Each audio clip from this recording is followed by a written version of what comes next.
BEd online classes में आपका स्वागत है। जैसा कि मैं आपको बीएड फर्स्ट ईयर का 5th paper education policies school leadership and management पढ़ा रहा था।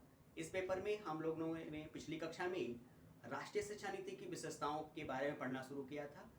हमने आपको बताया था कि राष्ट्रीय शिक्षा नीति को सैद्धांतिक तौर पर अगर देखा जाए तो उसकी बहुत सारी विशेषताएं देखी जाती हैं, लेकिन अगर सामान्य सिद्धांतों की व्यवस्था की हम बात करें तो हमें पता चलता है कि कुछ महत्वपूर्ण विशेषताएं इसमें हैं, जिसमें मैंने बताया था कि शायद 20-21 विशेषताएं निर्धारित होती हैं, जिनमें तकरीबन 10 विशेषताओं को हम लोगों ने पिछली कक्षा में पढ़ लिया था।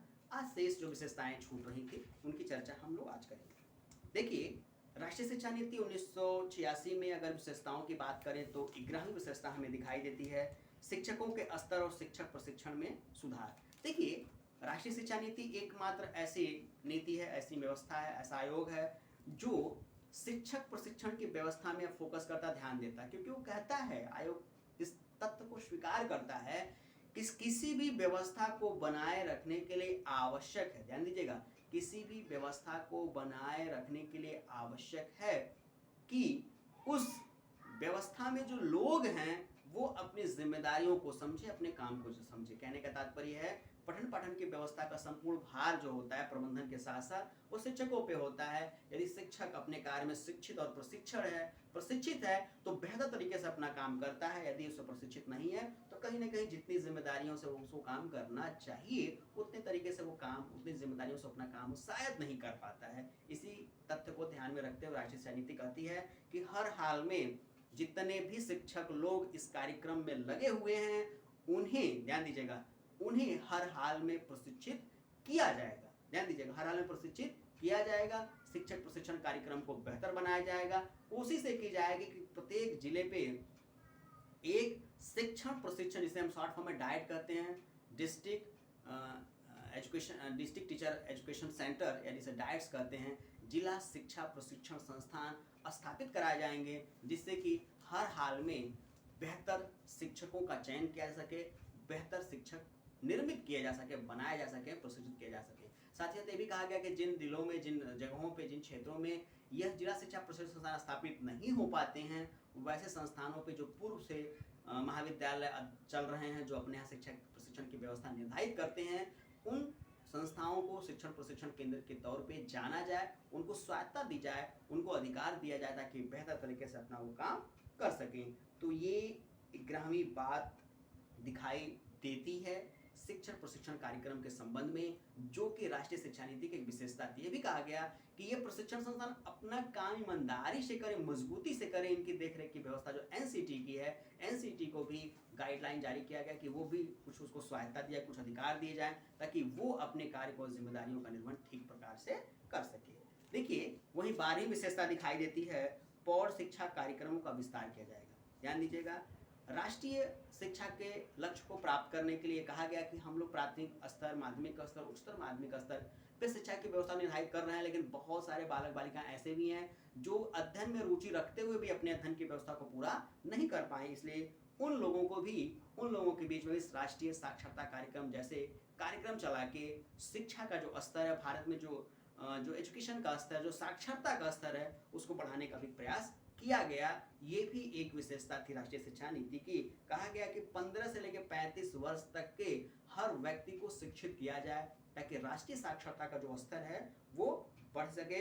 इसके लिए तमाम प्रौढ़ शिक्षा कार्यक्रम खोले गए, तमाम सायंकालीन कक्षाएं चलाई गई, तमाम ऐसी व्यवस्था की गई, पुस्तकालय खोले गए, वाचनालय खोले गए, जिनकी सहायता से प्रौढ़ शिक्षा कार्यक्रम को बल मिले और भारत में साक्षरता का जो दर है वो निश्चित किया जा सके। ध्यान दीजिएगा, वहीं 13वीं विशेषता इसमें दिखाई देती है, सशक्त शिक्षा की व्यवस्था की जाए कि हर हाल में भारत में साक्षरता के दर को बढ़ाने के लिए युवा वर्ग के लिए शिक्षा, जैसे प्रौढ़ कार्यक्रम मैंने बताया, गृहिणी शिक्षा, किसानों की शिक्षा, व्यापारियों के विभिन्न कार्यरत लोगों के साथ उनको भी शिक्षा प्रदान की जाए। शिक्षा से उनको जोड़ने के लिए उन्हें प्रमाण पत्र दिया जाए और इन कार्यक्रमों को चलाए रखने के लिए, इस व्यवस्था को बनाए रखने के तमाम नए कार्यक्रम चलाए जाए, जैसे ओपन स्कूल, ओपन यूनिवर्सिटी जैसे संस्थानों का उद्भव और प्रादुर्भाव किया जाए, जिससे कि इन लोगों को भी शिक्षा की व्यवस्था से जोड़ा जाए। ये 13वीं विशेषता थी। वहीं 14वीं विशेषता की हम बात करें वो है शैक्षिक तकनीकी प्रयोग किया जाए। कहा गया कि हर हाल में शिक्षा में तकनीकी रखी जाएगी, तकनीकी की सहायता से शिक्षा को सरल और सुलभ बनाया जाएगा। ये विशेषता थी 14वीं विशेषता, जो राष्ट्रीय शिक्षा नीति की अपनी सबसे बड़ी विशेषता भी दिखाई देती है। वहीं 15वीं भाग में कहा जाता है, ध्यान दीजिएगा, कि राष्ट्रीय शिक्षा नीति 86 कहता है कि हर हाल में, ध्यान दीजिएगा, हर हाल में शिक्षकों और छात्रों के दोनों की जवाबदेही निर्धारित की जाएगी, क्योंकि दोनों को मिलके शिक्षा के कार्यक्रम को सक्रिय बनाना है। इसलिए कहा गया कि दोनों को, ध्यान दीजिएगा, उसके क्रियात्मक और गुणात्मक दोनों स्तरों पर सुधार किया जाएगा और मिनिमम लेवल ऑफ लर्निंग यानी MLL निर्धारित किया जाएगा, ताकि शिक्षक अपना काम ईमानदारी से कर सके, छात्र अपना काम ईमानदारी से कर सके। तो ये व्यवस्था तैयार की गई थी राष्ट्रीय शिक्षा नीति में, जो कि अपने आप में एक बहुत बड़ी विशेषता है। वहीं 16वें हम विशेषता की बात करें, शैक्षिक अवसरों में समानता की बात करें, कि हर हाल में भारत में रह रहे समान बालकों के साथ साथ SC ST OBC माइनॉरिटीज जैसे जो अनुसूचित जाति, अनुसूचित जनजाति, आदिवासी क्षेत्र, पिछड़ा वर्ग, अल्पसंख्यक वर्ग, जो कि कहीं ना कहीं किसी कारणवश शिक्षा की व्यवस्था में पिछड़ जाते हैं, इनको भी हर हाल में साक्षर बनाया जाए, शिक्षा की व्यवस्था में इनको जोड़ा जाए। इसके लिए तमाम नए कार्यक्रम चलाए जाएं, जिनकी सहायता से जो भारत में साक्षरता का स्तर, समानता का स्तर है, उसमें बढ़ोतरी हो। वही 17वीं विशेषता दिखाई देती है महिलाओं के शिक्षा के संबंध में, कि हर हाल में स्त्री पुरुष में कोई भेद नहीं किया जाएगा।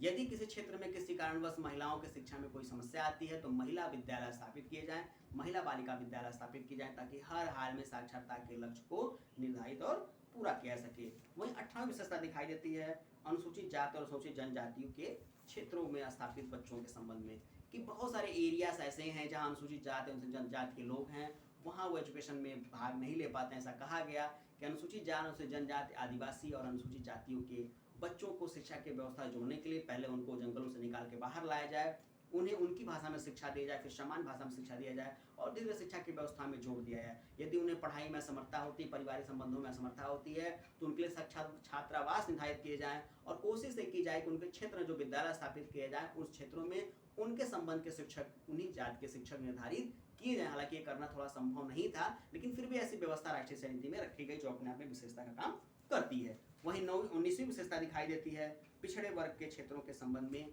कि पिछड़े वर्ग के बालक बालिकाओं को भी प्रोत्साहन दिया जाएगा, SC ST के समान पिछड़े वर्ग के बालकों को भी छात्रवृत्ति दी जाएगी, थोड़ी वरीयता दी जाएगी, ताकि ये भी साक्षरता में अपनी भागीदारी को सुनिश्चित कर सके।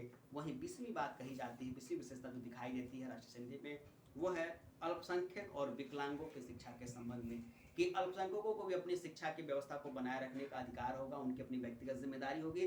हर हाल में वो बालक बालिकाएं अल्पसंख्यक वर्ग के आने वाले शिक्षा की व्यवस्था में शामिल होंगे, अपना स्कूल, अपना संस्थान वो खोल सकते हैं, लेकिन ध्यान देंगे कि वो संस्थानिक व्यवस्था उनके राज्य के शिक्षा की व्यवस्था से होगी, अलग से कोई व्यवस्था उनके स्थापित नहीं की जाएगी।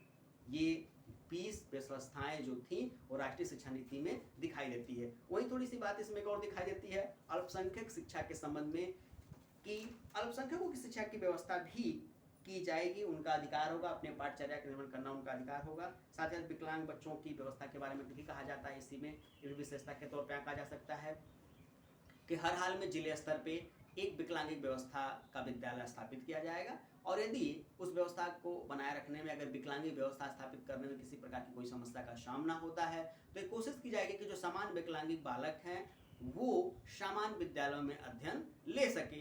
इसके लिए जो शिक्षण प्रशिक्षण कार्यक्रम बनाए जाएं, उसमें कुछ विषय ऐसे रखे जाएं जो समान बालकों के साथ साथ विकलांग बालकों के पढ़ाने की जानकारी भी रख सके।